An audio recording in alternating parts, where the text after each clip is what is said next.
selamat pagi Pak Kun. Perkenalkan, nama saya Gundono, calon guru penggerak Angkatan 10 Kabupaten Pati dari SD Negeri Girungmulyo 02. Saya hari ini ingin mengajak Bu Tutik untuk berbincang-bincang sebentar. Apakah Bu Tutik ada waktu sebentar? Ada Pak Kun, silahkan.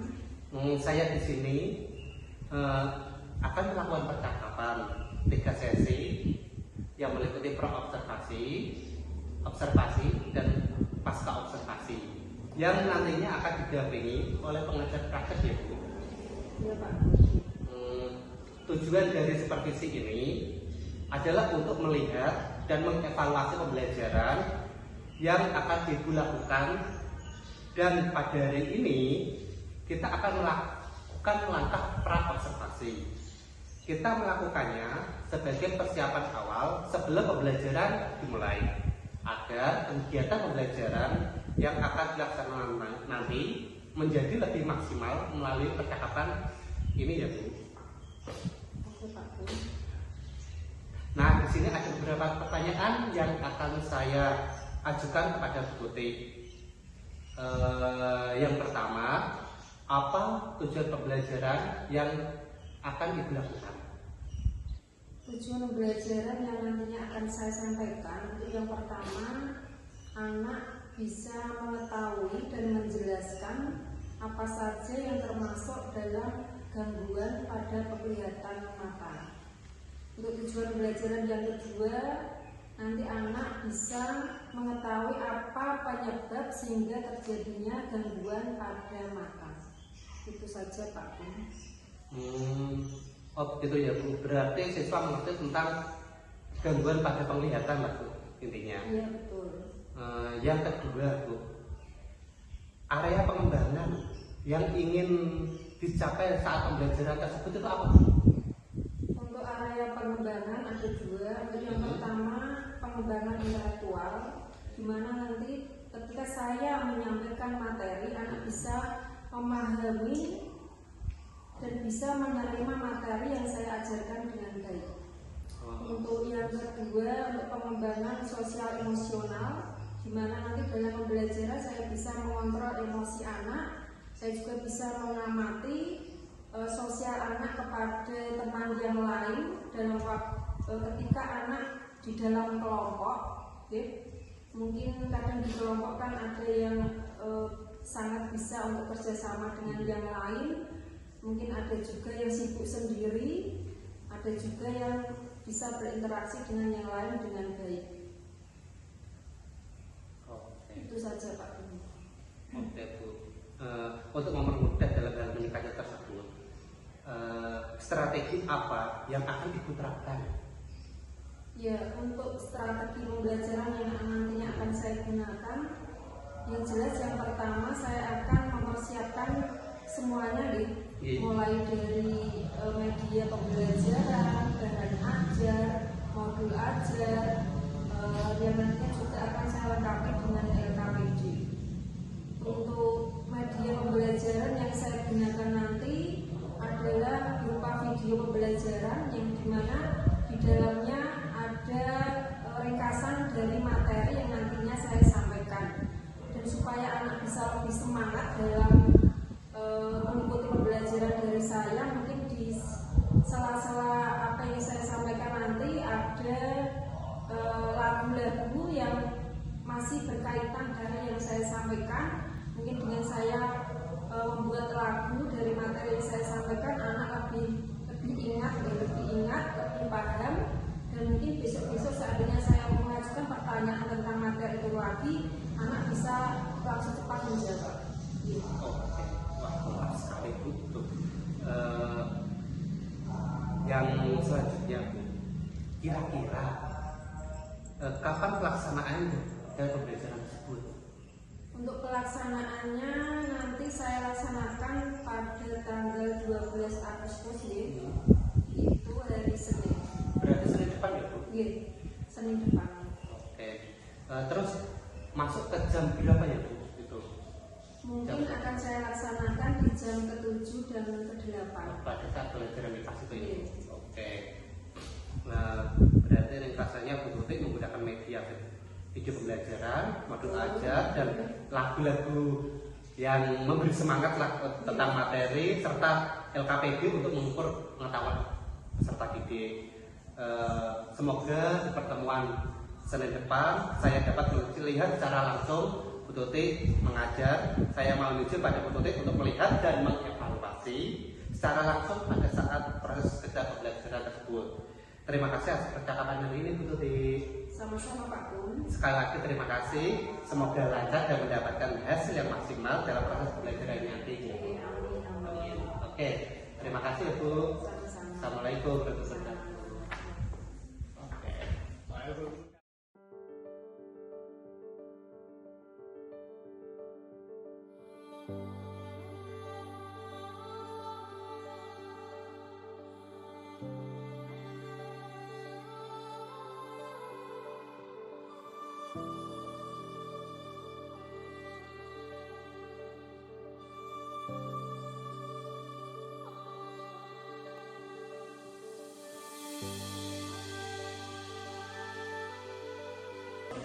Assalamualaikum warahmatullahi wabarakatuh. Assalamualaikum warahmatullahi wabarakatuh. Selamat pagi anak-anak. Selamat pagi Bu. Sehat semua hari ini? Sehat. Ya, alhamdulillah kalau hari ini sehat semua. Berarti hari ini apakah ada teman kalian yang tidak masuk? Masuk semua hari ini. Sebelum pembelajaran kita mulai, kita berdoa terlebih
Assalamualaikum warahmatullahi wabarakatuh. Pada kesempatan kita akan belajar materi kelas 5 tentang gangguan penglihatan pada manusia. Sahabat cerdas, sebelum kita mulai pembelajaran kita, jangan lupa untuk berdoa terlebih dahulu. Gangguan penglihatan pada manusia bisa disebabkan banyak hal, di antaranya bawaan sejak lahir, kemudian akibat dari penyakit lain, faktor usia, dan kebiasaan yang tidak baik. Beberapa gangguan penglihatan bisa diperbaiki dengan menggunakan kacamata khusus atau operasi. Apa saja gangguan penglihatan pada manusia?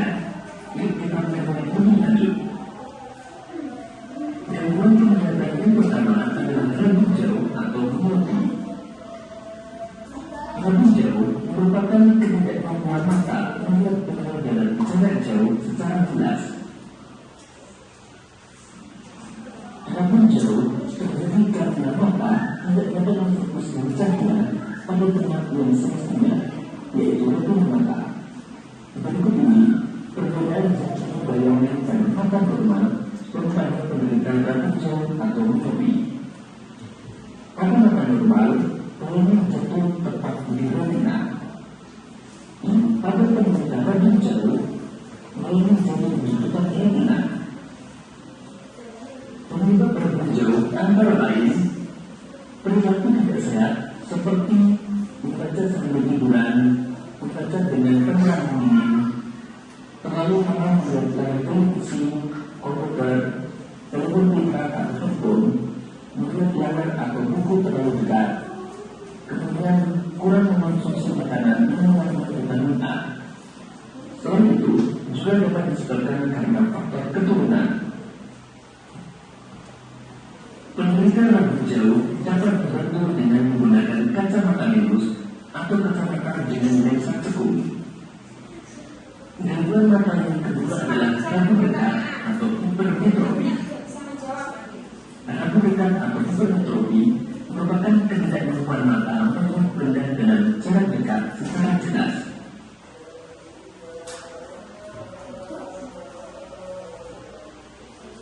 Pada mata yang mengalami rabun dekat, bayangan jatuh di belakang retina. Kondisi ini terjadi karena kornea mata terlalu datar atau kurang kaku, lensa mata yang kurang tebal atau bola mata terlalu pendek. Gangguan mata rabun dekat dapat dibantu dengan menggunakan kacamata plus atau kacamata dengan menggunakan lensa zoom. Gangguan mata yang ketiga adalah presbyopia atau mata tua. Presbyopia atau mata tua adalah kondisi ketika mata secara bertahap kehilangan kemampuan untuk fokus melihat objek jarak dekat. Kondisi ini terjadi secara alami sebagai bagian dari proses penuaan.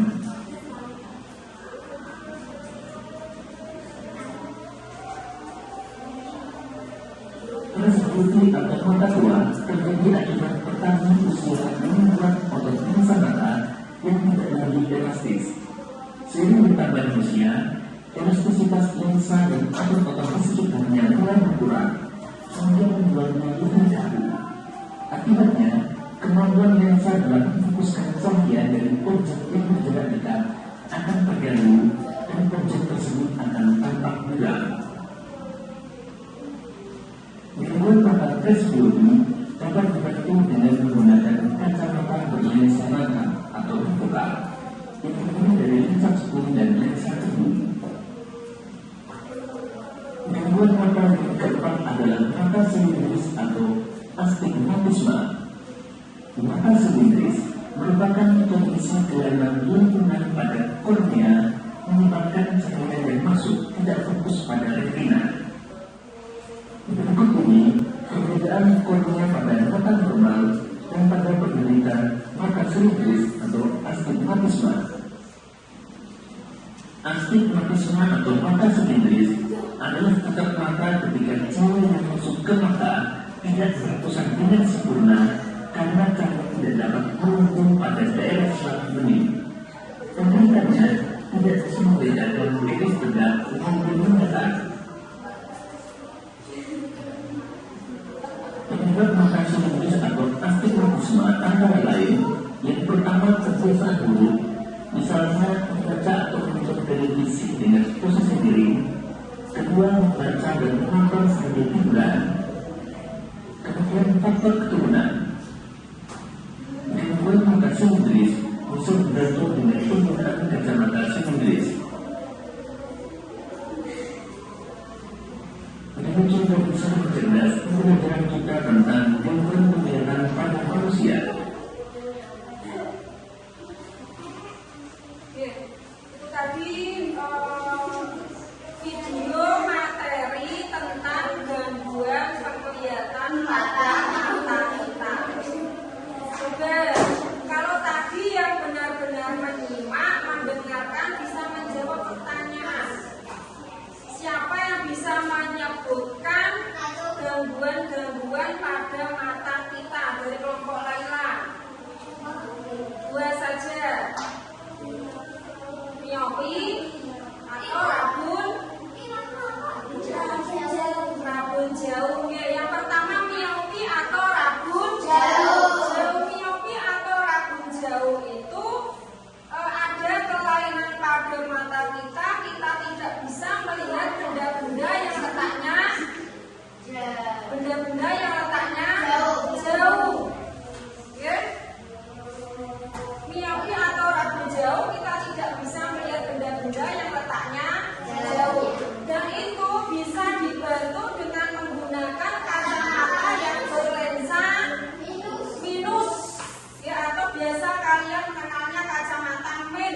Itu biasanya gangguan ini pada anak-anak, ya, masih remaja, anak-anak. Itu biasanya memakai kacamata min, kacamata minus. Ya. Rabun jauh itu biasanya karena beberapa hal kebiasaan buruk. Misalnya apa aja? Kalau pada kalian yang sering kalian lakukan apa? Terus membuat mata kalian mengalami gangguan. Biasanya kalian melakukan hal buruk apa? Iya. Melihat HP atau televisi terlalu lama. Kemudian apa lagi? Membaca buku dengan posisi bagaimana? Tiduran atau miring. Terus membaca buku atau mungkin melihat HP dengan di dalam ruangan yang minim cahaya, atau bisa dikatakan agak ruangannya bagaimana? Agak gelap. Ya, agak gelap. Ada cahaya tapi tidak begitu terang. Itu juga bisa mengganggu kesehatan mata kalian. Itu yang pertama, rabun jauh atau disebut nama istilah lainnya. Yang kedua dari kelompoknya Bukis, gangguan apa? Gangguan pada mata apa?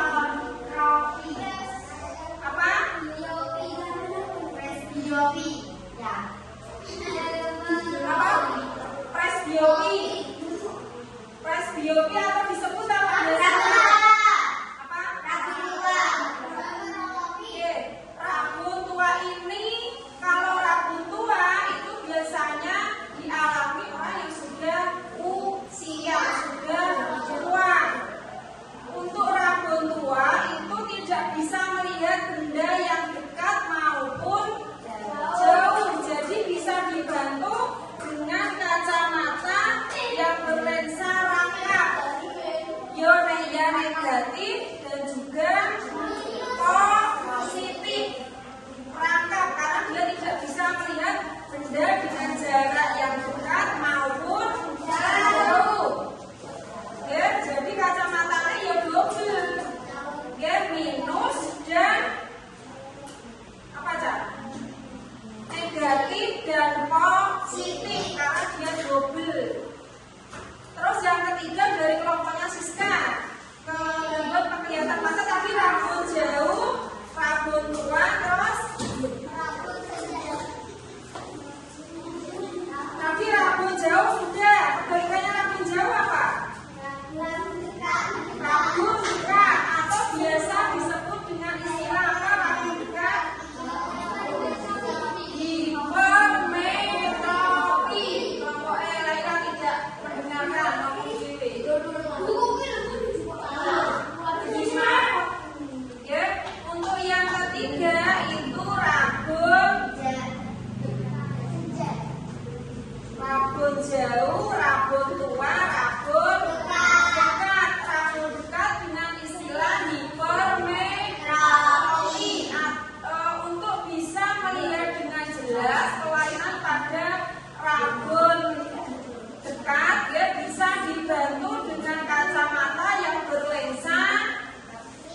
dibaca dulu, nanti saya jelaskan untuk cara pengerjaannya. Dipahami, dibaca dulu bagi yang sudah mendapatkan lembarnya. Oke.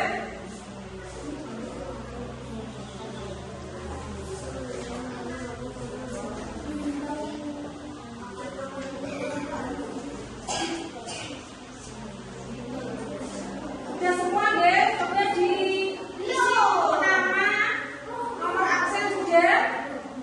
Ya, itu gangguan penglihatan pada mata. Coba dibaca semuanya ya.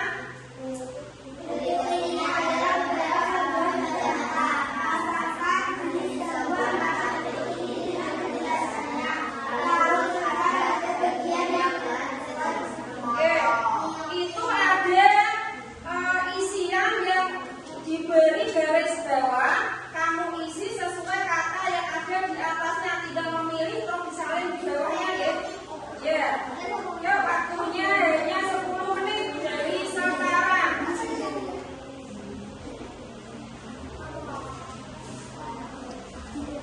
Dikerjakan sendiri-sendiri.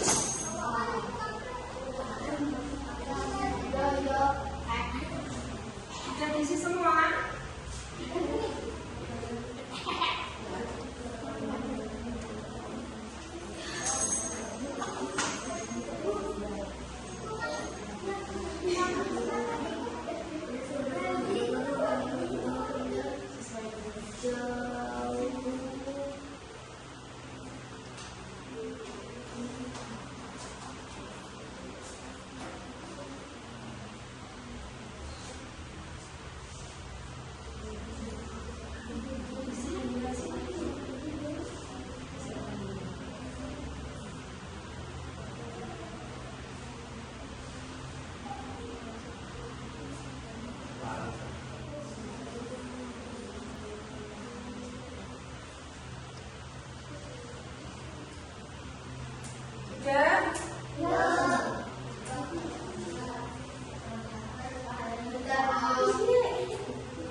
Assalamualaikum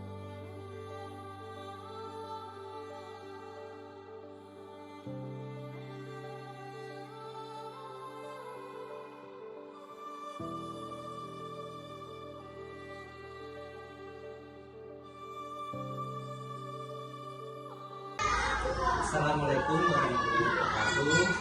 Berjumpa lagi dengan saya, Idono, calon guru penggerak Angkatan 10 Kabupaten Pati dari SD Negeri 2, Kecamatan Bujana. Yang saya hormati Bapak Suwarno selaku pengajar pelajar, yang saya hormati Ibu Sri Putri selaku guru kelas 5 dan kelas sekolah yang kemarin telah melakukan coaching untuk saya. Hari ini kita akan mendiskusikan tentang kegiatan pasca observasi setelah kemarin kita melakukan kegiatan pra observasi dan observasi dengan Ibu Sri. Tujuan dari kegiatan pasca observasi ini adalah kolaborasi dan sharing serta pemahaman agar menambah wawasan setelah dilaksanakan pembelajaran pada minggu yang kemarin yang kita lakukan pada kondisi observasi kemarin. Dari hasil analisis pembelajaran yang telah kita laksanakan dari perencanaan sampai pembelajaran tersebut, pelaksanaannya alhamdulillah 100% telah mencapai tujuan pembelajarannya dari seperti yang memang ada beberapa anak yang tidak atau kurang mendengarkan lah atau jawaban yang dulu. Oke, kita mulai Bu Sri Putri.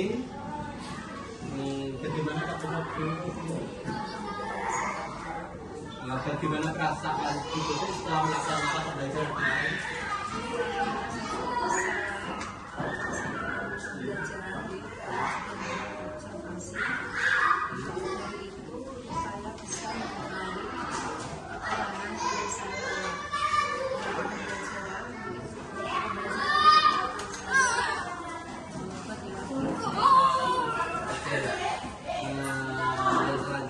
Adakah hal-hal baru yang ada di kelas kemarin yang selama pembelajaran berlangsung? Yang kemarin berusaha saya terapkan dalam pembelajaran, yang pertama saya berusaha menjadi fasilitator peserta didik dengan baik, mendampingi peserta didik dalam melakukan pembelajaran. Kemudian pembelajaran kemarin memang saya berusaha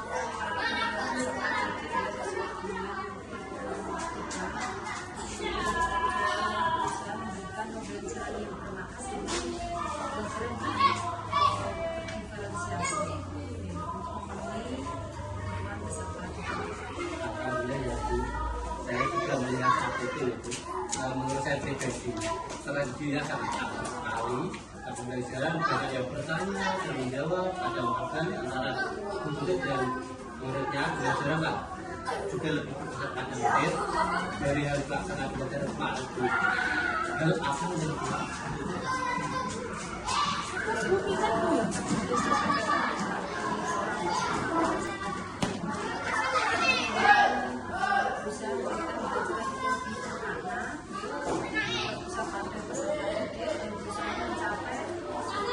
pembelajaran yang saya sampaikan pada saat itu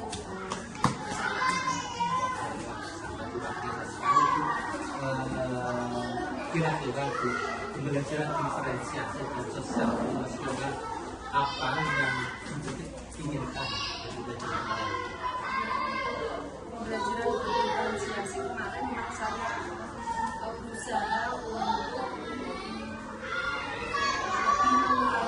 pemahaman materi untuk peserta didik, dia lebih memahami dan tidak berdasarkan tugas yang berhasil mereka selesaikan. Jadi saya fokus ke hasil pemahaman materi peserta didik.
kira-kira punishment apa yang sudah dilakukan untuk selanjutnya? Pertama ini anak itu punishment anak mungkin lebih dan mereka selesaikan. Jadi memang mereka tidak sesuai dengan yang belajar atau mungkin tugasnya tidak tuntas. Memang saya memberikan satu penghargaan untuk mengulangi lagi sampai dilakukan tuntas. Mungkin itu pembelajaran selama di kelas. Mungkin selanjutnya saya juga memberikan pelajaran kepada anak mungkin untuk kerjaan di rumah lagi harus Pembelajaran jangan terutama masyarakat itu apa dan bisa memberikan pelajaran yang lebih sederhana, bisa sampai peserta didik dan bisa mencapai tujuan pembelajaran yang saya sampaikan pada saat itu.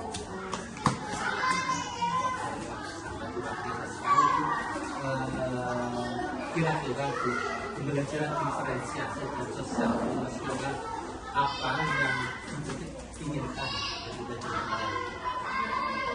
Pembelajaran diferensiasi kemarin memang saya berusaha untuk menguraikan pemahaman materi untuk peserta didik, jadi dia lebih memahami dan tidak berdasarkan tugas yang berhasil mereka selesaikan. Jadi saya lebih fokus ke hasil pemahaman materi untuk peserta didik.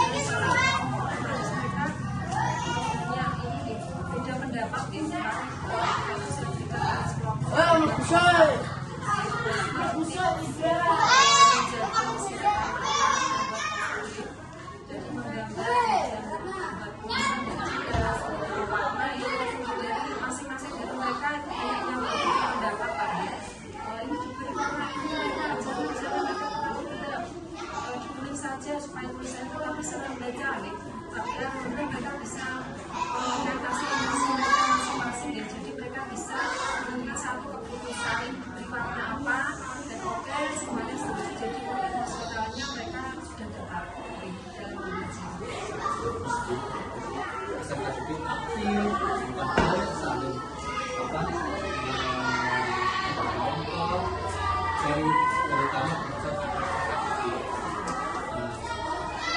yang selanjutnya adalah kesulitan yang menjadi alasan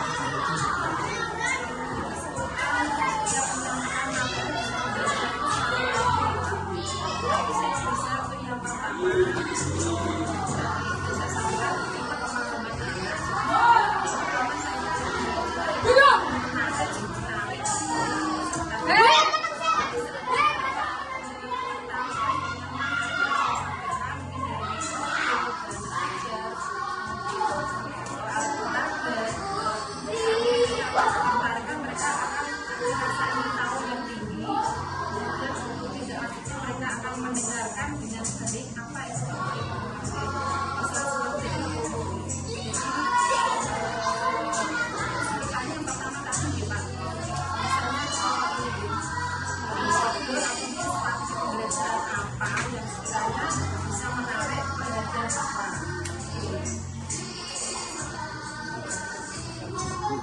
Kira-kira punishment apa yang sudah dilakukan untuk selanjutnya?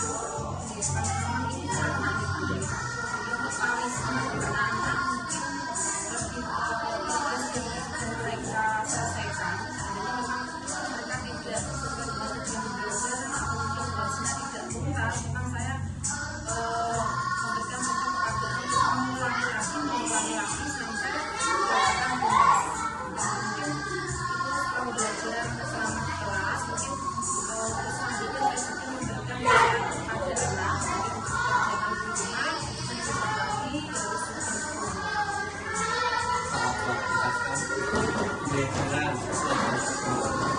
keberagaman, terutama masyarakat itu juga pasti sudah menggunakan. Terima kasih Bu Putri sudah sharing bersama saya tentang kegiatan yang selama belajar kemarin. Terima kasih juga pada Pak Gembong sudah mendampingi saya dalam aksi nyata 2.3 ini.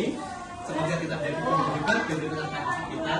Bila itu saja. Assalamualaikum warahmatullahi wabarakatuh.